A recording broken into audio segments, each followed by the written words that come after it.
మనం పీఎఫ్ గురించి మాట్లాడుకుంటే అదే ప్రతి ఒక్కరు కూడా ఉద్యోగం చేస్తున్న వారిలో సగభాగం అంటే సగభాగం కూడా కాదు, కొంత భాగం కట్ అయ్యి దానికి ఒక వడ్డీ కానీ ఇంట్రెస్ట్ కానీ కలిపి ఇచ్చేదాన్ని పీఎఫ్ అంటారు. అదే ప్రాఫిట్ ఫండ్ అనమాట.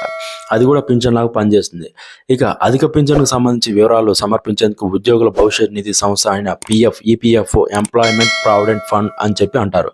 ఇక దాని గురించి మరింత గడువు కూడా ఉద్యోగుల వేతన వివరాలు అప్లోడ్ ఇచ్చేందుకు ఏడాది జనవరి 30 వరకు సమర్పించే అవకాశాన్ని కూడా కల్పిస్తున్నట్టు కార్మిక మంత్రిత్వ శాఖ కూడా ప్రకటించింది.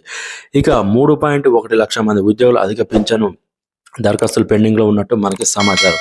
ఇక వేతన వివరాలకి అప్లోడ్ చేసేందుకు సమయాన్ని కూడా పొడిగించాలని చెప్పి ఎంప్లాయర్స్ అసోసియేషన్ నుంచి కార్మిక శాఖలకు వినతులు వచ్చాయి. దీంతో అనేక సార్లు గడువును పొడిగించారు. ఈ ఏడాది మే 31 నాటితో డెడ్ లైన్ ముగిసినప్పటికీ వాల్యుయేషన్ ఆఫ్ ఆప్షన్, జాయింట్ ఆప్షన్కి సంబంధించి ఇప్పటికీ 3.1 లక్షల దరఖాస్తులు ఎంప్లాయిడ్ వద్ద పెండింగ్లో ఉన్నట్టు సమాచారం.